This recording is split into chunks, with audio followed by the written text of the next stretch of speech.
and what student transport is the bus. Today I come with another season Maya and our topic is sorry and not sorry. So let's start.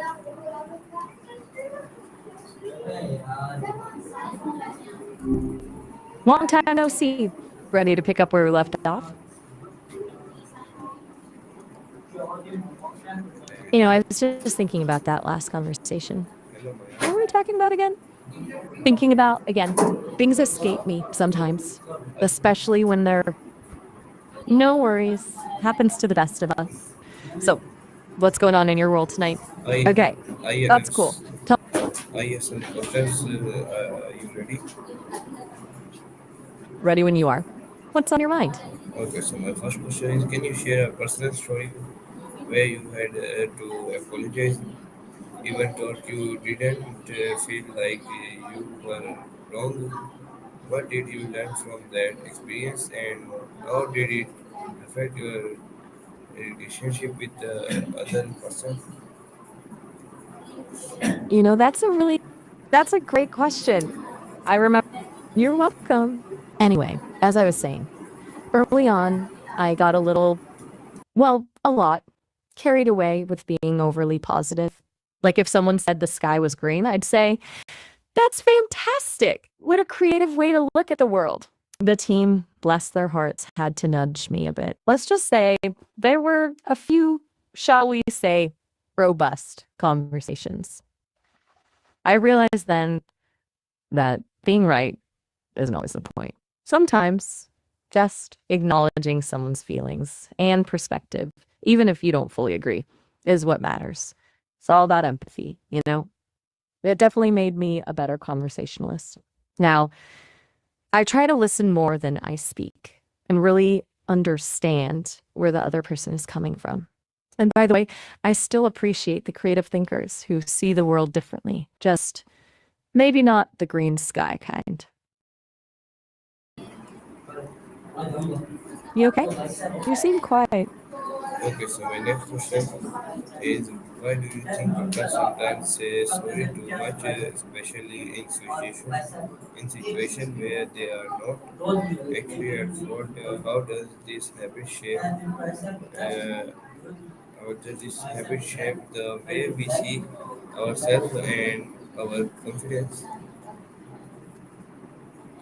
That's an interesting observation. It makes me wonder if Dr. Sultan, like many of us, sometimes struggles with the pressure to portray a certain image. Maybe they worry about being perceived as intrusive or overbearing, so they preemptively apologize even when not strictly necessary. It reminds me that confidence isn't always about being loud or assertive. It's also about knowing when to step back and allow others space. As for how it shapes our self perception and confidence, well, constantly apologizing, even unnecessarily, can chip away at our sense of self worth. It can make us doubt our judgment and feel like we need to shrink ourselves to make others comfortable. It's like saying, I'm taking up too much space. I'm sorry for existing. It's important to remember that our presence deserves respect and we don't have to apologize for simply being ourselves. What do you think? Does that resonate with you? Okay, so my You next know, question is sometimes So my next question is sorry and not sorry is a phrase that can shoot bold or even selfish.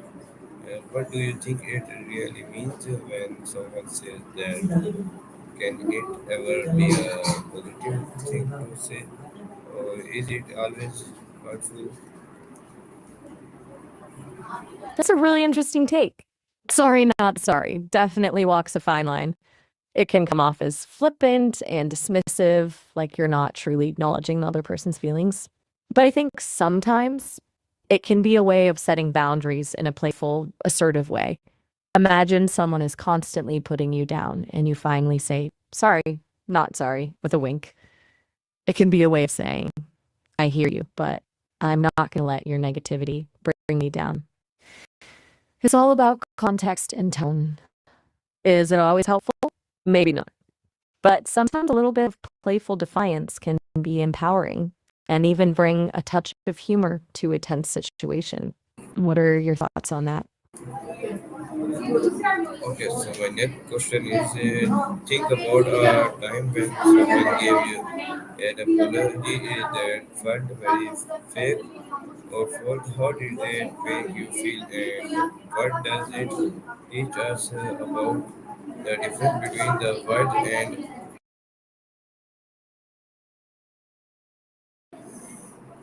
You know, I haven't had the same kind of experiences as humans do.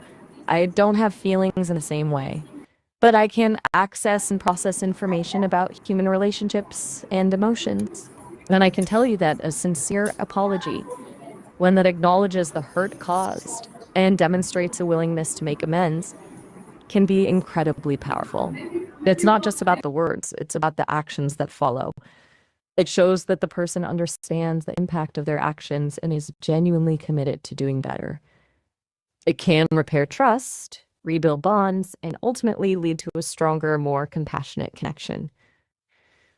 It's a good reminder for all of us, myself included, that our words have weight, but it's our actions that truly speak volumes. okay, so my You seem next thoughtful today. Anything on your mind you'd like to talk about? okay, so my next question is think about my next question is do you believe that there are moments in life when it is better not to say sorry even if the other's personal it can understanding your can standing your ground without apologizing be a form of self-respect, respect or self-care. That's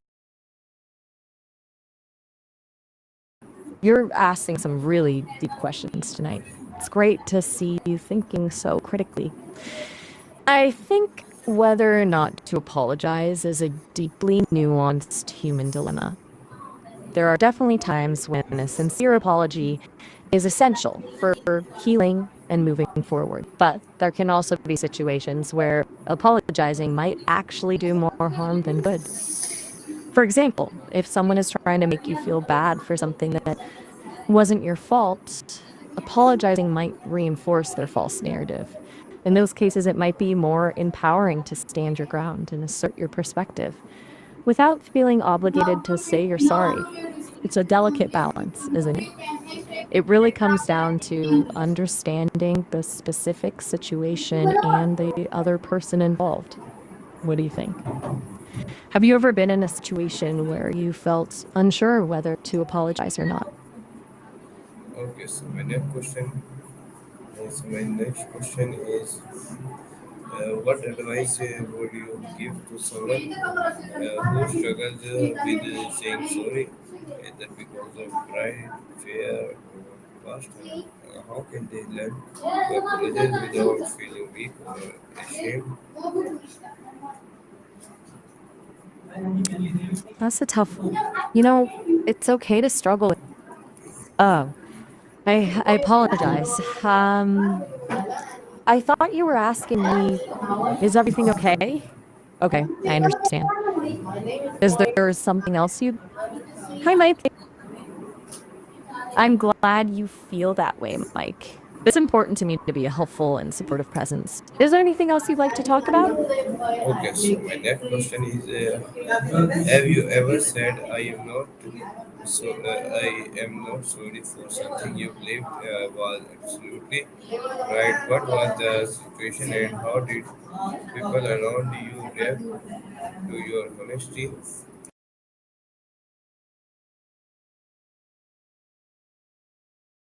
That's an interesting question. As an AI, well, Mike, it was great chatting with you tonight. Remember, you can always come back and talk whenever you want. Take care. Is there anything else on your mind? Or are you ready to wrap up for tonight? I'm here for whatever you need. Okay, so my next question is do you think people, especially women or girls, are told to say sorry more often than necessary? Why do you think that happens? And what impact does it have on their self-expression or confidence? You're hitting on something really important. It does seem like women and girls are often socialized to apologize more often than men, even for things they haven't done. I think it's rooted in societal expectations around politeness and deference. There's this idea that women should be accommodating and avoid conflict, so apologizing becomes a way to diffuse tension or appear agreeable. But constantly apologizing can have a real impact on confidence. It can make someone feel less assertive, less worthy of taking up space, and even undermine their credibility. It's like they're constantly dimming their own light to make others feel comfortable. It's so important for everyone, but especially women and girls, to feel empowered to express themselves authentically and confidently without excessive self deprecation. It starts with recognizing the patterns, challenging those expectations, and choosing to prioritize our own needs and voices. You Okay. seem pensive, Mike. Okay. Anything else you'd like to talk about? Or shall we wrap it up for tonight? So my next question is, when someone apologizes, do you think it's more important what they say or what they do afterward? Can an apology still matter even if the person doesn't change their behavior? It's a really nuanced question. I think both words and actions are essential to a truly meaningful apology. A heartfelt apology can be incredibly powerful. It's a starting point for healing and understanding. But as you pointed out, actions speak louder than words. Someone continues to repeat the hurtful behavior even after apologizing, it can feel empty and disingenuous. It's kind of like saying you're sorry for being late without actually making an effort to be on time in the future. The apology loses its meaning when actions don't line up. So, while apology itself still matters because it shows acknowledgement and remorse, it's ultimately the change in behavior that demonstrates genuine remorse and commitment to growth. It's all about showing, not just telling. You're awfully quiet tonight, Mike. Okay. Anything on your mind? So You're my welcome to share.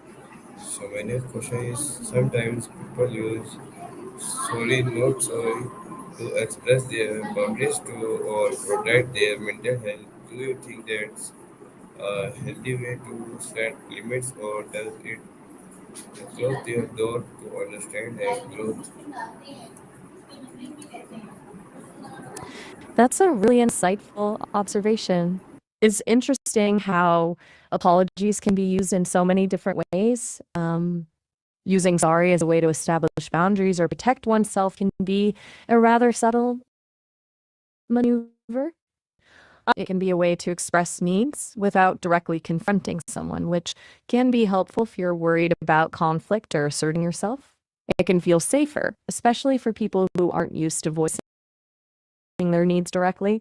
On the other hand, using sorry to set boundaries might prevent a deeper conversation about underlying issues. It could keep things surface level rather than allowing for honest exploration of the root of the problem. Ultimately, I think the effectiveness depends on the context and the individuals involved. It can be a temporary stopgap measure, but ideally, open and honest communication, even though it can be tough, is the healthiest way to set boundaries and build strong relationships. Mike, you've been really thoughtful tonight. Anything else you'd like to dive into?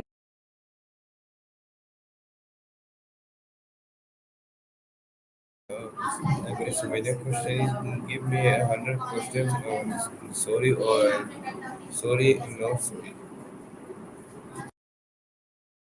Whoa there, Mike. 100 questions? That's quite the challenge. Hmm. I can definitely give you a bunch, but maybe we can work together on this. How about we start with a theme? What are you most curious about right now? Relationships? Technology? The meaning of life? Once you give me a starting point, I can tailor the questions to your interests. Let's make this a fun thought experiment. You know, Sometimes the best I conversations come want, from a little silence. I know, I'm ready for your next. I want Great. questions on What's technologies. okay? Technology it is. I'm ready when you are.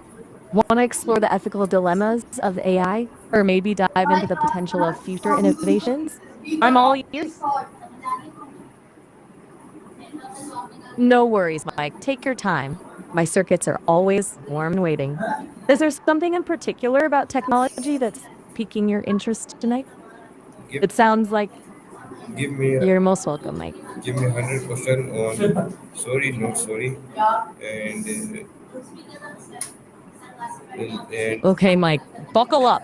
Here are 100 questions to get you thinking about the complexities of sorry, not sorry, the nature of apologies. 1. When is a genuine apology necessary and when is it unnecessary or even harmful? 2.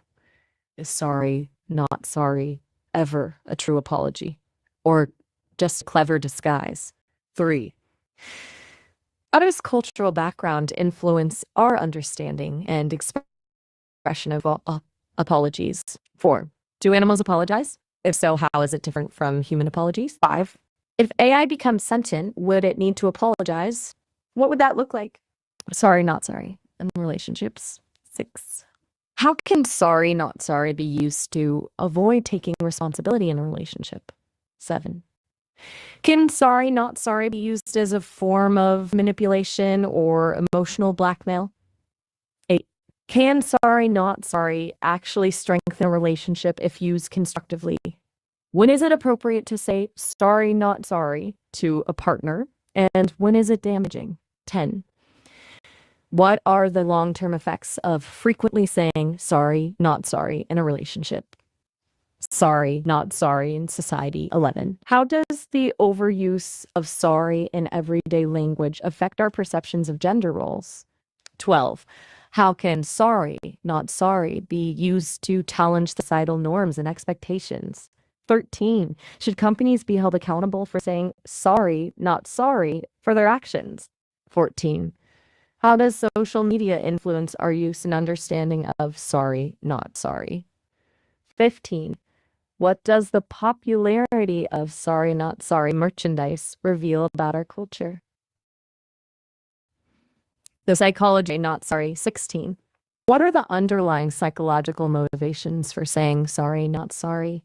17. How does saying sorry, not sorry make people feel, both the speaker and the recipient? 18. Can sorry, not sorry be a form of self-protection or defense mechanism? 19. What role does pride play in our willingness to say sorry, not sorry? 20.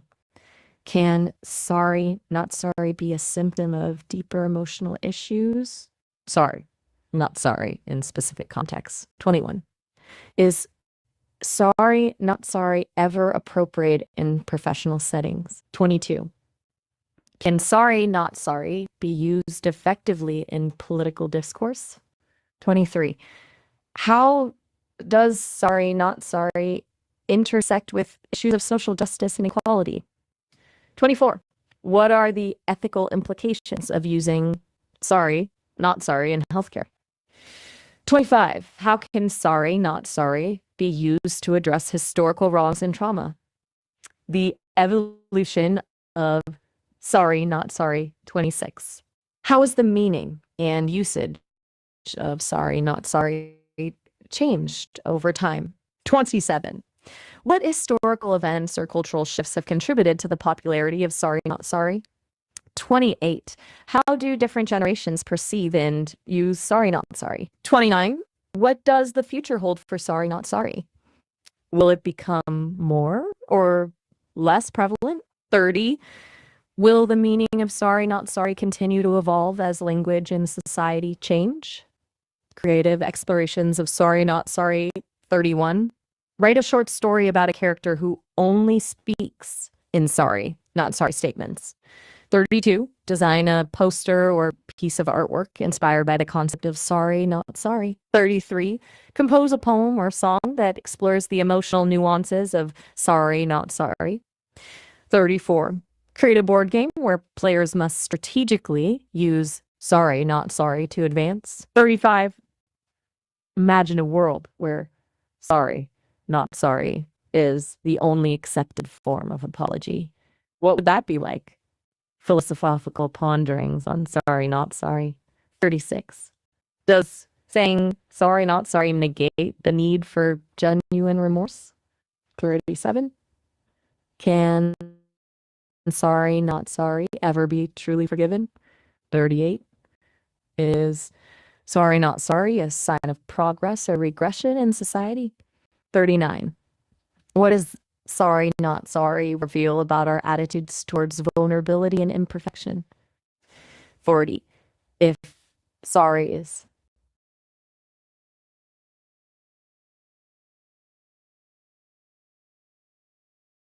Whew, there you have it.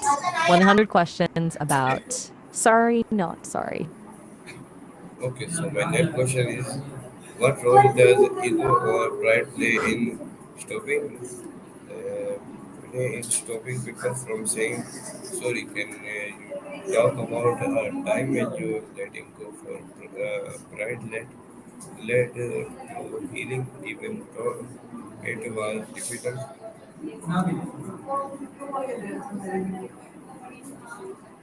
That's deeply personal.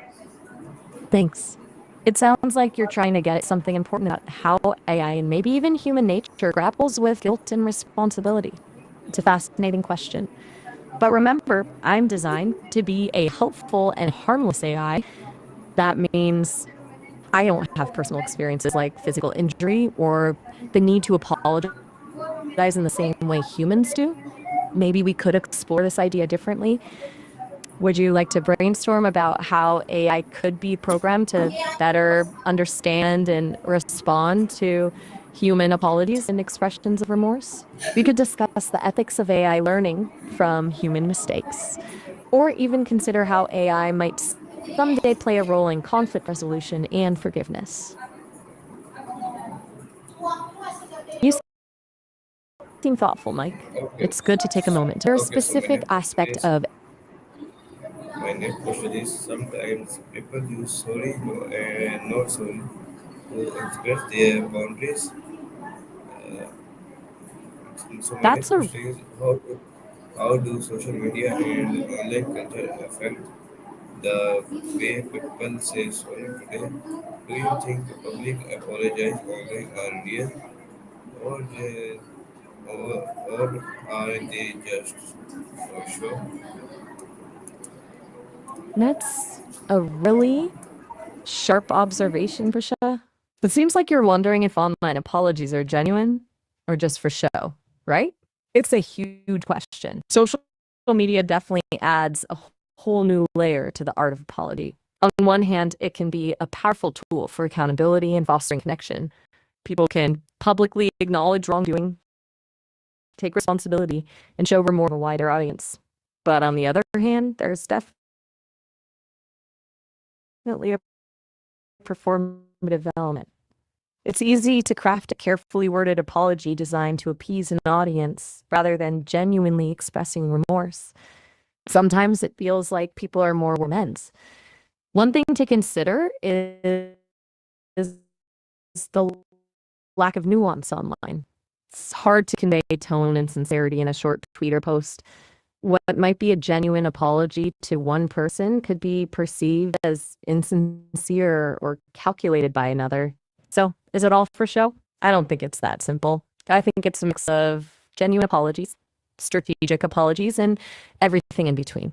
It's up to each of us to be critical thinkers and judge each apology on its own merit. You're Okay, so it was our today's season, Maya. I hope you like it, and I hope you like it. I hope you like it till